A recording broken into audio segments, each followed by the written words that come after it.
So, welcome back to the podcast, everybody. And I am Paul Morrow on the ops desk. We are very excited this week to have a special guest, Congresswoman Nancy Mace, very heavily embedded in security issues at the federal level in Congress.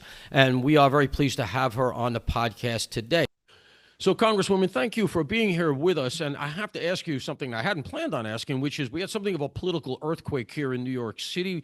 The Democratic mayoral candidate here is going to be Zohran Mamdani, and we don't have to go into the various depredations that he promises for New York City, but I saw you tweeting about it. I have to ask you a larger question than just New York City.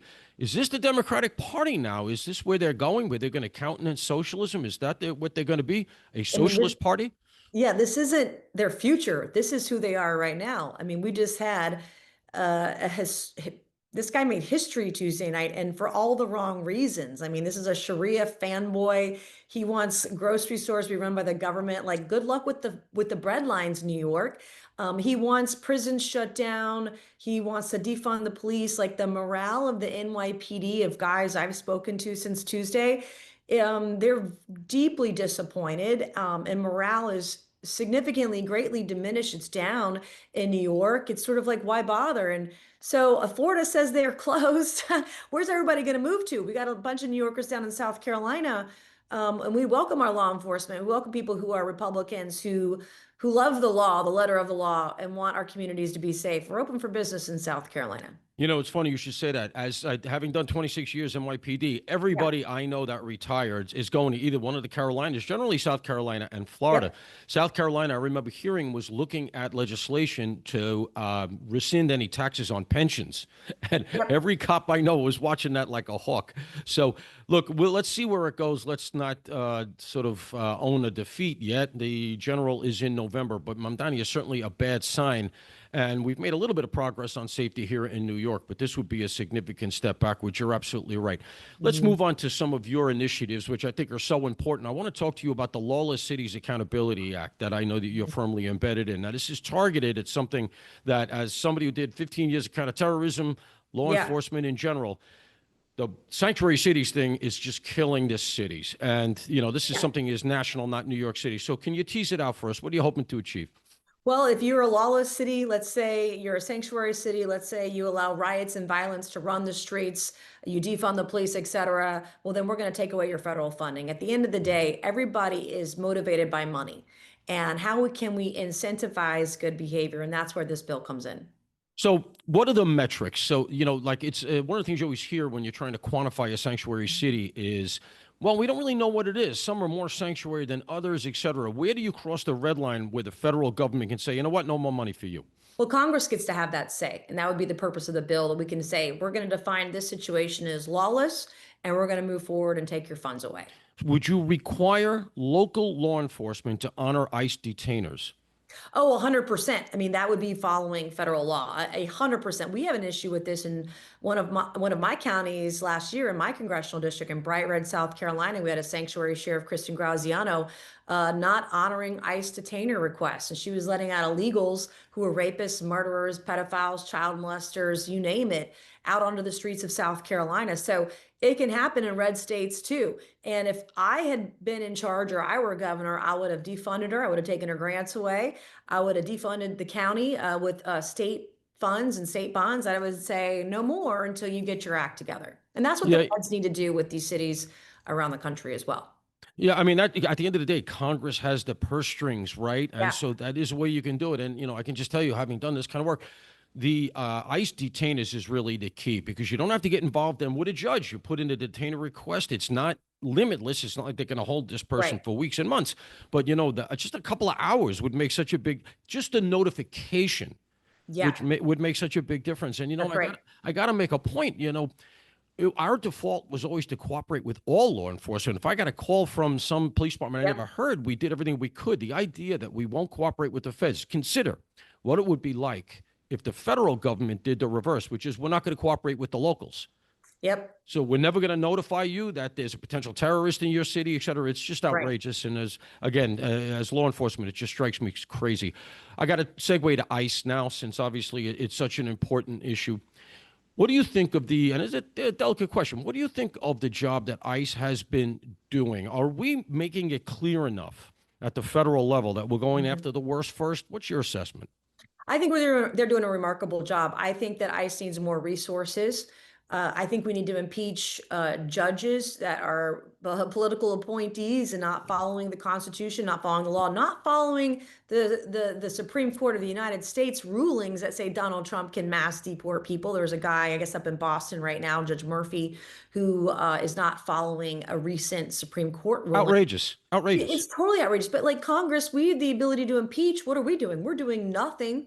I mean, we have the ability to put our vote on the floor and say, hey, this is bad, and let's get this guy out of there. But we're not doing that. So it's incumbent upon ICE. They're at the front lines right now. They're the tip of the spear. They're doing a great job. And I commend everybody within Homeland Security, within ICE, within DHS, everybody, that they're doing a terrific job. And we need more resources. We need people to apply for more jobs at ICE so we can deport more illegals. Well, it certainly looks like they've got their mission going, whereas for the Mhm. last 4 years, it's been about parents, Catholics, and white supremacy. And these were supposed to be the existential threats to the country. I want to segue to the border since we're talking about it a little bit. You also have a bill called the No Amnesty for Hamas Mhm. Sympathizers Act and the Muslim Brotherhood legislation you're sponsoring as well. Now, to me, the issue here is the fact that we had this open border for 4 years and we don't know who's Yep. here. So this is important legislation if you're sitting where I think a lot of law enforcement is. Can you tease that out for us? Yeah, no, for sure. I mean, we don't want to be importing terrorism into the US, but some of these people are coming across on student visas. So Right. that's what the Hamas bill is about too, is if we don't want to import that ideology onto campuses, into our communities, into our cities, towns, or states. This anti-Semitic ideology is playing out. The Muslim Brotherhood, for example, well, the nominee for the Democrat Party for New York mayor, by the way, has allegedly has affiliations with people who are part of the Muslim Brotherhood. And we should designate the Muslim Brotherhood as a terrorist organization. I don't know why we haven't done it yet. I'm also on a bill that Tim Burchett has done to defund the Taliban. Why are we giving them billions of dollars? So, and looking at the recent 12-day war in Iran, I mean, I would argue that some of the nuclear facilities funded by Iran were funded with our tax dollars because Obama gave them pallets of cash. And just last year, in the spring of 23 and 24, the Biden administration gave them access to foreign assets and foreign banks, Right. billions of dollars in cash, about 13 billion. And so we got to really like go hard or go home. And that's what these bills are about. You know, this goes to the point you made about money, because if you Mhm. really drill down hard enough, even a lot of these groups that are on campus that are pro Hamas, very clearly Mhm. Muslim Brotherhood adjacent, they are, I think, if you really drill down, you're going to find NGOs that we're paying for. Yep, 100%. You're going to find all sorts of money going to all sorts of sordid organizations that are promoting terrorism, hate, bigotry, anti-Semitism, anti-Christian, all the things. And, you know, Congress has this ability to do investigations and they can drill down on this sort of Yep. stuff. So we know there are investigations going on in Congress right now, both the Senate and the House, relative to who was running the country for 4 years, who had the auto pen. I want to go someplace specifically because Mhm. clearly you're embedded in the security issues. You've looked at the Yep. border and et cetera. From where I sit, the person who is responsible for the most irresponsible behavior here, assuming that Joe Biden was off the set, which I think is a safe assumption, excuse me, Alejandro Mayorkas. I don't understand why we're not hearing more about an investigation into the fact that he seems to have driven 12 million people imported unvetted. We had the CHNV program, Cuba, Haiti, Nicaragua, Venezuela. We paid to bring them in. Then we said, oh, there's fraud here. We're going to investigate it. He paused it for like 10 days and then started it up again. Mhm. Do you hear anything about perhaps Nothing. any of these Nothing. investigations going to Zero, him? zilch, nada, What's the nothing. story? And Christopher Wray too should be top on that list. So should the Epstein files. I mean, I think it's part of it too, I think, is that our federal agencies are so overwhelmed with so many investigations that Yeah. happen Yeah. and resources are spread thin. I think that is part of it. I'm going to give them the benefit of the doubt. It is a lot. And if you look at the way the American people were lied to, aided and abetted by the mainstream media, the cover-ups, I mean, they're trying to sabotage the one of the most perfect military precision missions that we've ever seen in our lifetime in Iran. I mean, if you were to dig deep, people would just be, I think, royally shocked to see what the federal government has done. And I think Mayorkas will probably be on the chopping block at some point in part of our investigations. Right now, we're starting with the auto pen. Who is in charge of that? At least on the oversight committee, we are drilling down there. We're going to subpoena individuals who refuse to come before us and testify. And if they don't come before us and testify, they'll be held in contempt. That's what we do. And we now have a DOJ that'll actually enforce that, as They'll opposed go to to saying, jail. Perhaps they'll go to jail this time. Yeah. thank you, as they did to the Republicans. So real quick, we only have a couple of minutes here. I wanted to ask you about, well, first of all, I should mention that one of the other people I think should be on a chopping block for that investigation, I'm sure you've considered, is Director Cheadle of the Secret Service, who was in Aspen on our time and our dime when Donald Trump was getting shot at. And I don't think we should forget that, because I really don't think she's been held to account. She is not. I know you have a deep military background. If I'm not wrong here, you were actually born on a military base, right? You were born on Fort Bragg. My dad was stationed with the 82nd Airborne at Fort Bragg when I was born. I'm the daughter of a retired Army general. My dad served 28 years in the Army. So hooah to all of our Army soldiers serving, our veterans, everybody. So I want to go there.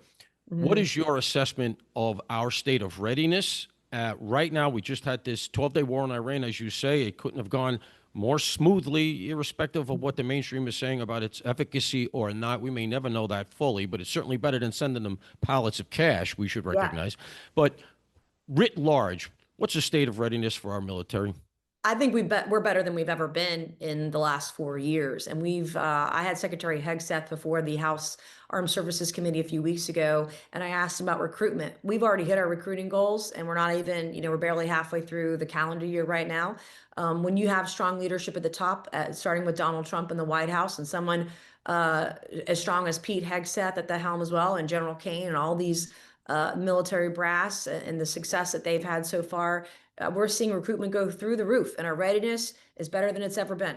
Well, that's outstanding to hear, because I don't think a lot of us felt that way during the last 4 years, when it seemed like our entire military had become an experiment in social engineering. Yep. It had been, and we've gotten back to putting military readiness first, putting our soldiers first, putting those who are putting their lives on the line first. And Pete Hegseth has done a remarkable job. He's through strength, and I think we just demonstrated it in Iran. I want to close with the last piece of legislation that I know you're involved in, and it kind of is adjacent to the military issue, because Pete has stopped with all the trans stuff that we had going on in the military. You have legislation, the Restoring Biological Truth in Government Act, and there's been a real strong legal pushback against DEI. Donald Trump's administration has made some good progress here. We saw this recent SCOTUS ruling relative to the DEI metric in employment and on the schools.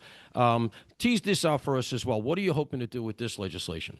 Well, it started with a form at the ATF somebody was telling me about, where it had multiple genders on it. And I was like, wait a minute, hold up, time out. Tell me again. So we drafted a bill that would allow any federal forms from any federal agency in the federal government. There are only 2 genders. You can have a male or female option. You don't get one for other or anything in between. We're going to follow the science at the federal government level. Well, that's good to hear. And I think it's certainly going to clarify things for those who want to serve. And God knows we need them. And the best news I've heard all day is the fact that our recruitment is so high. That's really terrific. Yep. Congresswoman, I'll give you the last word. Anything you want to impart to our sort of security focused audience? Well, we'd love for them to amplify the work that we're doing. We are filing bills left and right. We want to encourage your audience to call their members of Congress, ask them to co-sponsor this legislation, get on board. There's nothing partisan about it. It's just about putting America and her citizens first. Democrat, Republican, Independent, it's all of our safety. You're 100% right. Congresswoman, we appreciate taking the time. Godspeed to you with all your work. Likewise, thank you.